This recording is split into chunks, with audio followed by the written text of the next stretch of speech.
साथियों, मैं एक बार फिर अपनी नई वीडियो लेकर YouTube पर उपस्थित हूँ। मैं शुद्ध रूप से तंत्र प्रेमी हूँ, इसलिए आपको तंत्र की बात बताता हूँ। तंत्र जितना जनहिता है उतना ही अधिक उसकी आलोचना भी हुई है। आलोचना इसलिए नहीं कि तंत्र गलत है, मिथ्या है, झूठ है, इसलिए नहीं, वरन इसलिए कि जो प्रयोग, जो उपाय, जो साधना हमें बतलाई जाती है, हम उस रूप से करते नहीं। कहीं ना कहीं उसमें कोई त्रुटि रह जाती है, जिसका परिणाम ये होता है कि हम असफल हो जाते हैं।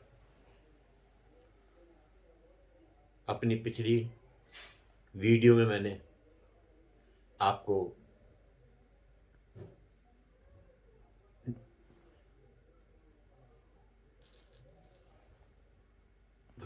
क्या किस चीज़ अपनी पिछली वीडियो में मैंने नींबू और मिर्ची के द्वारा नज़र उतारने के विषय में बतलाया था। आपने स्वयं देखा होगा कि हम कितनी गलती कर लेते हैं, कितनी हमारी त्रुटि रह जाती है, जिसके कारण हमारी नज़र तो उतरती नहीं, उल्टे हमें हानि उठानी पड़ती है। आज मैं आपके सामने, आपके समक्ष नाल के बारे में विषय में बता रहा हूँ। नाल बहुत छोटा सा शब्द है, परंतु इसके विषय में कितनी भ्रांतियां हैं, आप जान के आश्चर्यचकित रह जाएंगे। नाल को लेकर के इतना भ्रमित किया जाता है कि नाल का ही उपयोग करने वाला कई बार तो छोड़ देता है, अथवा फिर वो गलत करता है। मैं आपको स्पष्ट बतला दूं कि नाल का प्रयोग कम खर्चीला और अधिक लाभ देने वाला है। आपकी दुकान हो, आपका मकान हो, आपकी फैक्ट्री हो, अथवा आपका कार्यालय हो, कोई भी हो, उसमें नाल लगाने का अर्थ यह है कि आप उसको बुरी नज़र से बचाते हैं। प्राय विद्वानों को कहा जाता है कि नाल काले घोड़े की लीजिए। ठीक है, अरे भाई क्या फर्क पड़ता है, घोड़ा काला हो या वाइट हो या सफेद हो या नीला हो या पीला हो, क्या अंतर पड़ता है उससे? नाल तो नाल ही है। जिस समय नाल लगाई जाती है उस वक्त तो नाल ही होती है। वो पैर में आने के बाद क्या कुछ अंतर पड़ जाता है? बिल्कुल नहीं। ये एक भ्रांति है कि काले घोड़े की नाल ली जाए।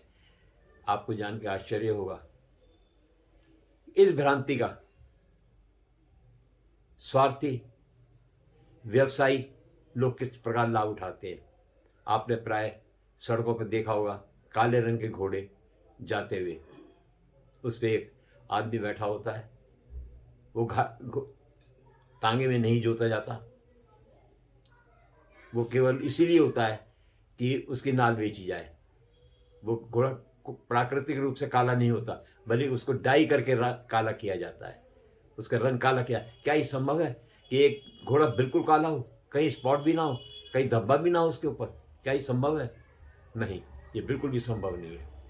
कोई ना कोई प्रकृति उस पर अपना निशान छोड़ देती है।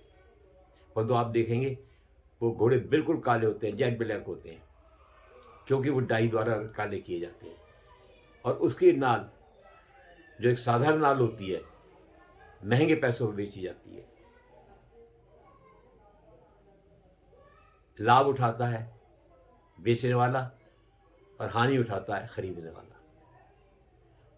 तो साथियों, आप नाल कोई भी ले लें।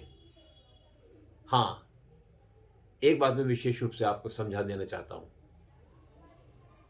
कि जो नाल प्राकृतिक रूप से आपको सड़क पर पड़ी मिल जाए, वो नाल तो निश्चय ही आपको लाभ देगी, ये लगभग निश्चित है। अगर आपको प्राकृतिक रूप से सड़क पर पड़ी कोई नाल मिल जाती है तो उसका जरूर उपयोग कीजिए। दूसरे कि नाल के दो हिस्से होते हैं, एक वो होता है जो खुरों के अंदर होता है, दूसरा वो होता है जो पृथ्वी के ऊपर होता है, सड़क से रगड़ता हुआ जो चलता है। आप वो हिस्सा जो सड़क से रगड़ खाता हुआ चलता है, जो घोड़े के पैर में, उस हिस्से पर आप कच्ची घानी का सरसों का तेल लगा लें। उसके बाद 54 बार तुष्टि रस्तु, पुष्टि रस्तु, शांति रस्तु बोले और उस नाल को अपने भवन, अपने व्यवसाय स्थल, दुकान या कहीं भी आप उसको घर के मुख्य द्वार के मध्य में ठोक दें। अब ठोक देने की बात तो मैंने आपसे कही, पर तो कैसे ठोकें ये भी तो जानना अनिवार्य है आपके लिए। होता क्या है कि हम कोई भी कील लेते हैं और उससे ठोक देते हैं। अरे भाई, जब घोड़े के खुर में ठोकी जाती है उसकी विशेष कील होती है, बस वही कील आपने लेनी है ठोकने के लिए भी जो घोड़े के पैरों में ठोकी जाती है। और अगर नाल के साथ जब जिस समय नाल घोड़े के पैरों से निकाली जा रही है, खुरों से निकाली जा रही हो, वही कील जो उसके पैर में लगी थी वही मिल जाए तो इससे अच्छी तो कोई बात ही नहीं है। आप वही कील ले लें और अपने घर के मुख्य द्वार के मध्य में उसको ठोक दें। अब एक बात बतानी और शेष रह गई है, वो ये है कि खुली साइड ऊपर रखें अथवा नीचे, जो चिकनी साइड बाहर की तरफ रखें या अंदर की तरफ रखें। तो मैं आपकी ये भ्रांति भी दूर कर देता हूं। जो चिकनी साइड है नाल की वो बाहर की तरफ होनी चाहिए, जो घोड़े के खुरों में ऊपर की तरफ लगी होती है साइड, उसको अंदर की तरफ रखें। और जिस वक्त लगाएं तो इस प्रकार लगाएं कि जो खुला जो हिस्सा है नाल का वो आपके दरवाजे के नीचे की तरफ हो, द्वार के नीचे की तरफ हो। इस प्रकार से ठोके। इसका अर्थ ये नहीं कि इन सब क्रियाओं को पूरा कर लें और आप कभी भी ठोक दें, बिल्कुल नहीं, कोई लाभ नहीं होगा। आप मंगलवार, शनिवार, 2 दिनों से कोई एक दिन चुने नाल ठोकने के लिए। अब बात समय की आती है, ये नहीं हुआ कि नाल ली और सवेरे आपने उठे, स्नान किया, स्नान करके और आपने जो नाल ठोक दी। नहीं, हमेशा नाल सायंकाल में ठोकनी चाहिए। क्यों? हमारे ग्रह भी युवा, बच्चे और वृद्ध होते हैं। शनि एक वृद्ध ग्रह है और शाम का समय उसके लिए उपयुक्त है। वो भी समय जब, कौन सा समय?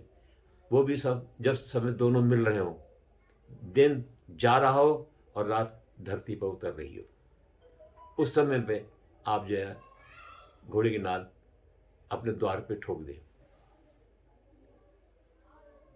अब एक सावधानी में और बता देना चाहता हूं कि कई बार ऐसा देखा गया है, मेरे अनुभव में आया है, नाल ठोक तो दी और कुछ दिन बाद ढीली हो गई। जैसे अगर लकड़ी की चौखट है उसमें दीमक लग गई तो नाल निश्चित रूप से ढीली हो जाएगी। या बरसात सीलन की वजह से लकड़ी सिकुड़ती और खुलती है, उसके कारण भी कई बार ढीली हो जाती है। तब आपको यही क्रिया पुनः दोहरानी होगी, नाल नहीं बदलनी। आपने वही नाल, यही क्रिया पुनः दोहराते हुए प्रयोग कर लेनी चाहिए। साथियों, तंत्र द्वारा या नाल द्वारा या नींबू या हरी मिर्च के द्वारा लाभ उठाने के लिए आपको कुछ सावधानियां रखनी पड़ेंगी और रखनी चाहिए भी, क्योंकि अनिवार्य है। तंत्र समझौतावादी नहीं है। तंत्र समझौता नहीं करता कि ऐसा नहीं तो ऐसा कर लो, ऐसा नहीं तो ऐसा कर लो, ऐसा नहीं करता। जैसा कहा है ठीक वैसा ही करना होता है, तभी आपको लाभ मिलता है। साथियों, मैं आशा करता हूं कि इस बार आप जब अपने घर के मुख्य द्वार पर, फैक्ट्री के मुख्य द्वार पर या व्यवसाय स्थल के मुख्य द्वार पर जब भी नाल लगाएंगे तो इन सावधानियों को रखेंगे। मैं एक बार पुनः निवेदन करना चाहता हूं कि मेरे चैनल को अधिक से अधिक संख्या में लाइक करें, शेयर करें और सब्सक्राइब करें। तांत्रिक महल आपसे पुनः निवेदन करता है कि न केवल आप वरन अपने मित्रों, परिजनों, सगे संबंधियों को भी प्रेरित करें कि वो मेरे चैनल को लाइक, सब्सक्राइब और शेयर करें। धन्यवाद।